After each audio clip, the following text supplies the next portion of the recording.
If you liked the video, feel free to subscribe. We have battle reports, list videos, and other Warhammer 40K content every week. Thanks for watching, thanks for stopping by. This is a 10 tips and tricks for the Adeptus Custodes Lions of the Emperor detachment. This is going to be part 1 since I feel this detachment is going to need another top 10 tips and tricks video. It is a very fun detachment with a higher skill ceiling than some of our other detachments. For the tips and tricks for this video, we have detachment rule and allies, shoot first, ask questions later, Admonimortis and rapid ingress, plan out our movement, plan out the Gilded champion stratagem, fight on death tips, fall back and shoot, unleashing the lions too early, top characters, and top units. First up is the detachment rule works on our allies. And that detachment rule is against all odds. Each time an Adeptus Custodes unit from your army makes an attack, if there's no other friendly units within 6 inches of that unit, add 1 to the hit roll and add 1 to the wound roll. The thing to note is it targets Adeptus Custodes units. When we attach allied characters like Inquisitor Draxus or even the stock Inquisitor to a Custodian Guard unit, even with Draxus in that unit, it is still a Custodes unit, so you will get access to that +1 to the hit and +1 to the wound roll. It is the same reason that we do get access to the Martial Kata Custodes Karate. Martial Kata, our army rule, is Custodes unit with the Martial Kata ability. That way Draxus or the Inquisitor would also get the Martial Kata. If it was written as each model with the ability, it would not work. The Shield Host crits on 5s and AP1 actually says model with the Martial Kata ability. +1 to the hit and wound makes Draxus and some of the allied characters attached to the Custodian Guard. It makes Draxus more reliable with her Dirge-Singer weapon, that anti-infantry gun. It now hits on 2s instead of 3s. And she also has her 6 attack, sustain hits 2, psychic attack, and that also hits on 3s. Now on 2s if we are outside of 6 inches of other units. That psychic attack is 6 strength, so +1 to wound will have us wounding most infantry units on a 2+. With Custodian Guard in the unit giving reroll 1s or everything if we're on objective we control, you add that once per game, shoot twice. The shooting is sneaky good, especially if you're wounding on 2s, you're going to be rerolling 1s no matter where you are on the board. I have a list that I have been using with Draxus and an Inquisitor, each with a Custodian Guard unit, and they output a scary amount of mortal wounds. Next we have shoot first, ask questions later. The detachment rule against all odds gives us +1 to hit and +1 to the wound in the shooting and the fight phase. So let's focus on the shooting potential. Guardian Spears or Castellan Axes or even the Sentinel Blades are all 2 shots, each hitting on 2+, strength 4, AP1, damage 2. The Alaris Ballistus launchers are D6 with blast, hit on 2s, strength 4, AP1, damage 1. Damage 2 or a bunch of damage 1 shots, not bad, but strength 4 is the problem. +1 to hit does not seem like much since we do hit on 2+. It does help more than we may think at first. -1 to hit can really hurt our overall output. There's smoke for 1 CP or even the stealth ability, and this +1 to hit will offset that -1 to the hit roll. +1 to the wound roll on strength 4 shooting is huge. We wound Space Marine profiles, those toughness 4 profiles, on a 3+ now. Toughness 3 on a 2+. With any unit toughness 8 or higher, we'll always be wounding on a 5+. Now we combined all that with units who can re-roll the wound roll, such as Custodian Guard, Alaris Terminators, or Virtus Praetors with their ranged attacks. Custodian Guard can even shoot twice once per game with that Sentinel Storm ability. AP1 could be better, but Guardian Spears are killing most infantry models on a failed save. 5 failed saves is a dead Rhino or any other 10 wound vehicle or monsters. Damage 2 with +1 to the wound roll and re-roll wounds. Like I said, shoot first, ask questions later. Then we have the Admonimortis enhancement with the rapid ingress stratagem. So that enhancement, Admonimortis, the shield captain model only, improve the strength of melee weapons equipped by that bearer by 3, and improve the armor penetration and damage of those weapons by 1. Then we have that rapid ingress stratagem for 1 CP at the end of the opponent's movement phase. 1 unit from your army that is in reserves, your unit can arrive on the battlefield as if it were the reinforcement step of your movement phase. I really like this on the Alara Shield Captain. With the Castellan Axe, it goes up to Strength 12, AP 2, Damage 4. Combine it with the Detachment rule for +1 to the wound roll. The Shield Captain becomes a Knight and Primarch killer. AP 2 does make it a bit less reliable into those Armor of Contempt targets with a 2+ save profile. While being the best and most fun enhancement, it is also the cheapest enhancement, currently at a yard sale price of 10 points. I can see this going up in the future though. Even if it goes up in points, it will still be worth it. It gives a Lions of the Emperor list a huge anti-tank, anti-monster threat. Attach that Shield Captain to some Alara's Custodians to give that Shield Captain reroll wounds into character, monster, and vehicle units. When we put this all together with +1 to the hit and wound roll from the Detachment rule, sustain hits 1 or lethal hits from the Army rule, finally re-roll wounds into those character, monster, or vehicle targets, it makes for a very deadly unit. I myself just like to pair it with 2 Alara's Custodians. You don't need a big huge brick, you just need 2 Alaras with a Shield Captain. I do like to start the Alaris with the Admonimortis and reserves. This allows me to keep that threat of him using Deep Strike to come down anywhere on the board outside of 9 inches of enemy models. Then I could use Rapid Ingress to bring the unit down at the end of the opponent's movement phase. What this does is allow us to much more reliably get the Alara Shield Captain into combat. He can even use his Strategic Mastery ability to reduce Rapid Ingress to 0 CP. Rapid Ingress is great for this unit. You bring the unit down outside of 9 inches of our target in a place where it can't be shot off the board. Our turn, we move to 5 inches and have a much easier 4-inch charge. Rapid Ingress is such a great stratagem for the Custodes. Would you all want a Rapid Ingress and things we can do with it video, where I go through Rapid Ingress and all the different things we can do with this in our different units? Throw it down in the comments if you would like to see a more in-depth Rapid Ingress video. The next Lines of the Emperor tip is plan out our movement. Movement is very important in this detachment. Depending on the list, the movement phase will be our longest and skill-defining stage. We need to be mindful of staying outside of 6 inches of other friendly units when able. If not, we will not have that +1 to hit and +1 to the wound when we make our attacks. We want to move to get line of sight on our targets without leaving ourselves vulnerable in turn. Move out to have spear tips just able to make line of sight while not leaving a lot of our unit visible for a counterattack. Then on top of that, we want to be making charges too. I don't want to shoot a unit to death that I was planning on charging to steal an objective. I shoot that unit to death, I can no longer charge it to steal an objective, and maybe that unit just gets blasted off the board next turn without doing nothing. We will want to know what our single units of Adeptus Custodes can reliably kill in the shooting and the fight phase, while having that +1 to the hit and wound roll detachment rule. The more we can attack with +1 to hit and wound, the better. Plan out your movement. We have an elite army. We can take a few minutes to plan. We don't have to move a giant amount of units, so we do have the liberty of taking a little bit of time to decide where we want to move. Another level to our movement is the fact that we do have a D6 normal move after being shot stratagem. No, we're not going to plan out every movement with the thought of we could use this stratagem. There will be times though where we could set up plays by using the stratagem to either move out of line of sight or on or off an objective. If able to, I try to have those key units set up so even a low roll of 1 to 3 will still be enough to make those key plays. We don't want if I roll a 6, I can get out of line of sight. We want even if I roll a 2, it should get me to where I want to go. Don't plan for rolling a big 5 or 6 inches, plan for a low roll. Next up, plan Gilded Champions. Another plan? Yes indeed. It is why I feel this detachment has the highest skill ceiling. We need to be planning for future turns while still doing all the right things in the current turn. Movement, target priority, CP management, etc. All these things we need to be planning for.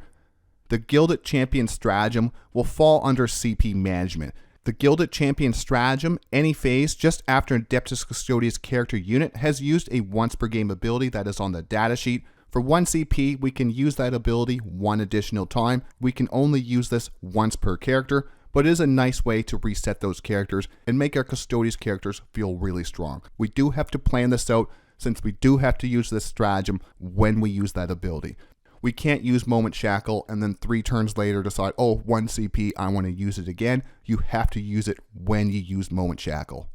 This is very important. I am an old school MMO player. This stratagem makes me feel like I messed up my rotation if I do not have the CP to use it when I wanted to. We do not want to charge a scary fights first unit such as the new Fulgrim, only to realize we do not have the CP to reset Trajan's 2+ invulnerable moment shackle or the Alar's turn of all incoming damage to 1. This is not a super CP hungry detachment, but it does have the potential to spike using multiple CP in a turn. 1 CP can be the difference from your characters being nightmares on the table to being better in another detachment. This stratagem is the magic for Custodes character models. Next up is some fight on death tips, our Defiant to the Last stratagem. Fight on death is another great stratagem to have for the Adeptus Custodes. Other than Alea and charging, we have no way to access fights first. It makes it hard to engage those fights first or threaten units who charge us. Defiant to the Last for 1 CP gives us that fight on death option, 2+ on character models and 4+ on non-character models. There are some things to remember about fight on death. It does have some wording that makes some abilities work on fight on death while others do not. Let's take a look at the stratagem, Defiant to the Last. In the fight phase, just after an enemy unit has selected its targets, 1 Adeptus Custodes unit from your army that was selected as the target of 1 or more of the attacking unit's attacks. Until the end of the phase, each time a model in your unit is destroyed, if that unit has not fought this phase, roll 1d6. Add 2 to the result if that model has the character keyword.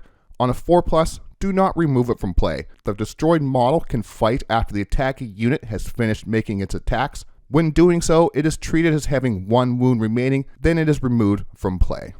Do not remove it from play. The destroyed model can fight back after the attacking unit has finished making its attacks. The thing to focus on there is destroyed model can fight. This is what makes some abilities work while fighting on death, while others do not. If you have an ability with that unit that reads, each time a unit from your army with this ability is selected to fight, that ability cannot be used with the fight on death, since it is the model that is fighting after the enemy unit has finished attacking. And it just happens those models fight. You're not selecting a unit. Those models just fight after the enemy unit has finished making its attacks. So you don't actually get to select a unit. You just fight with those models. The unit that those destroyed models are coming from is not being selected to fight. It is those models who roll the 4+, those fight, and then we select a unit to fight. I know it can seem a bit confusing, so what abilities do work with fight on death? Ongoing abilities such as Lions of the Emperor's detachment rule. Each time an Adeptus Custodes unit from your army makes an attack, if there is no other friendly units within 6 inches, that unit can add +1 to the hit and wound roll. Or the Alara Slayer of Tyrants ability. Each time a model in this unit makes an attack that targets a character, monster, or vehicle unit, you can re-roll the wound roll. Notice with these 2 examples how they do not have each time a unit is selected.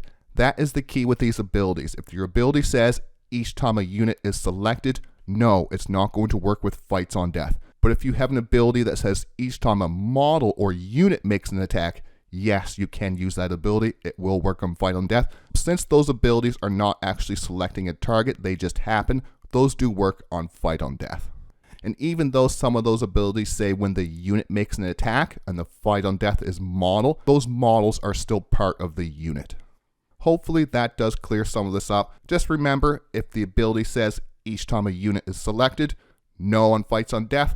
If it says each time a model makes an attack, yes on fights on death. Next up, fallback, shoot and charge. Fallback, shoot and charge is always a great stratagem with our powerful melee profiles.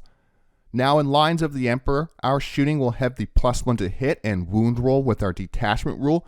When we use maneuver and fire for 1 CP, we can actually use our shooting to possibly kill a unit and then charge another. This is going to be the theme with some of these tips. Don't forget about the shooting. It's much more powerful in this detachment since we actually do have some decent shooting threat from our infantry units. Next up is unleashing the Lions too early. Unleash the Lions for 1 CP in your command phase. 1 Alaris or Aquilon Custodes unit, our Codex and Forge World Terminator units. This unit can split into separate units, each containing 1 model. These new units each have a starting strength of 1. This stratagem has the fun factor. Breaking up our Alaris into smaller units is something no other detachment offers. as long as we have not used Golden Light before we split that unit up, those new Alaris 1 model units will each have Golden Light. Using this turn 1 to break up the unit is tempting. I think saving it for later turns is the better play. This is better used in the late game with the smaller units. An Alaris Shield Captain with 2 Alaris is still a huge threat with +1 to the hit and wound roll, not a huge point sink either. Then in turn 4, we can break them up to get some late game points. So far, I have had better luck with the smaller Alaris units than the big bricks of 5 or 6. I like the idea of a 3-man unit breaking up in turn 4 to score some late game secondary points, turn 4 so I can still put them in reserves with Golden Light if it is still available. Another problem I can see with breaking into a bunch of 1 model units is the against the all odds detachment rule. It will be much harder to be outside of 6 inches of other Custodes units when the board is full of Alaris Terminators. A 5-man Alaris unit using Unleash the Lions is now 5 units within 6 inches of each other. A fun, interesting stratagem, but I think this does have some more late gameplay than early gameplay. Let's take a look at some of the Lines of the Emperor top characters. Our first character is Trajan Valoris, Trey as we like to call him on the channel. His ability Moment Shackle has to be used at the start of the fight phase, giving Trajan either a 2+ invulnerable save or 12 attacks for that fight phase. A fight on death stratagem along with a fallback shoot and charge stratagem, there are many ways to take advantage of Moment Shackle. Even better, use Gilded Champion to use Moment Shackle twice. Next up is the Shield Captain in Alaris armor. I like to pair them with 2 Alaris Terminators for a small but very deadly unit. Using the Shield Captain's Strategic Mastery ability to make Gilded Champion 0 CP to reset or might an Adamantine is such a great feeling. The Admonimortis Axe Shield Captain with the 2 Alaris can charge Angron or Fulgrim with the real chance of surviving multiple turns, 6 attacks, strength 12, AP 2 and damage 4, +1 to the wound, then sustain hit or lethal from our army rule with a possible reroll the wounds from the Alaris and then the Alaris attacks themselves. These Alaris Shield Captains really do have a place in the Lines of the Emperor detachment. Then we do have the Shield Captain on Dawn Eagle. All of our Shield Captain variants have that Strategic Mastery ability. Once per battle round, reduce the CP cost of a stratagem by 1 CP. Gilded Champion to allow us to use one of the best movement abilities twice per game, even more powerful with a unit of 2 or 3 Virtus Praetors attached. The Shield Captain on Dawn Eagle won't benefit from the +1 to the wound roll when they charge since they do have that lance ability on their melee weapons. +1 to the wound on the ranged weapons pairs well with their Twin Linked ranged attacks. That's either their salvo launchers or their hurricane bolters, both of them really like +1 to the wound roll. Also a great target for that Presidius enhancement to get a lone op Shield Captain on Dawn Eagle, which is a fantastic unit for flying around, being able to do objectives, being able to stand on maybe your expansion objective without being shot unless the enemy can get close to that unit. There's a lot of different things you can do with a lone op Shield Captain on Dawn Eagle. Finally, some honorable mentions. Our Blade Champion, of course, being able to reset our once per game advance in charge gives them advance in charge anytime we really need it. The Shield Captain on foot, 2 turns of both lethal hits and sustained hits 1 is strong. I just don't think it's better than any of our other character options at the moment. Last, let's take a look at some of the better units for the Lines of the Emperor. First up is the Alaris Terminators. So far, I do like the smaller 2 to 3 man units attached to the Alaris Shield Captain. The damage output between the shooting and the melee with +1 to the wound roll makes these small but very deadly units. Also easier to be outside of the 6 inches for the detachment rule with these smaller units. Unleash the Lions is great late game to split these up into late game secondary scoring machines. I would not recommend using this to break up a bunch of units turn 1. There's no need for 12 to 18 different Alaris Terminator units. Next is the Custodian Guard, another unit we have not seen on the board en masse since the 10th edition Custodes Index. You may also notice this is another unit that has access to reroll wounds. This is going to be a key for taking advantage of our detachment rule against all odds for that +1 to the wound roll. We want to be rerolling the wounds as much as possible. And just like all the other top units, They will love having a 4+ fight on death stratagem, and swift as the eagle for a reactive D6 move after being shot. Maneuver and fire for 1 CP is fantastic on the Custodian Guard. Being able to shoot with these and then charge with a possible +1 to the wound roll can throw out some great damage. Then we use their Sentinel Storm to shoot twice once per game. 4 models, depending on the loadout, gives them 8 shots, hitting on 2+, strength 4, AP 1, damage 2. Shoot twice for a total of 16 shots with that possible +1 to the hit and +1 to the wound roll. Then we do have the Virtus Praetors. I like these a lot in the Lines of the Emperor list. They can drop some mortal wound bombs with that Quicksilver execution, get early board control with their turbo boost for that 6-inch auto advance, giving the Virtus Praetors an 18-inch movement. We won't be able to charge these, nor do they have assault, so they won't be able to shoot. It's just more for a good turn 1 play, moving them 18 inches and getting some good board control. They do have Lance on their melee weapons, giving them the +1 to the wound roll if they've charged this turn.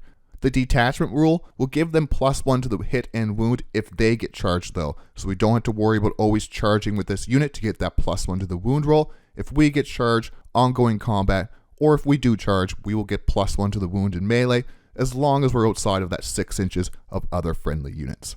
Their high movement allows them to move to be outside of that 6 inches of friendly units a lot easier than our Custodes infantry. I do prefer units of 2 with the Hurricane Bolters.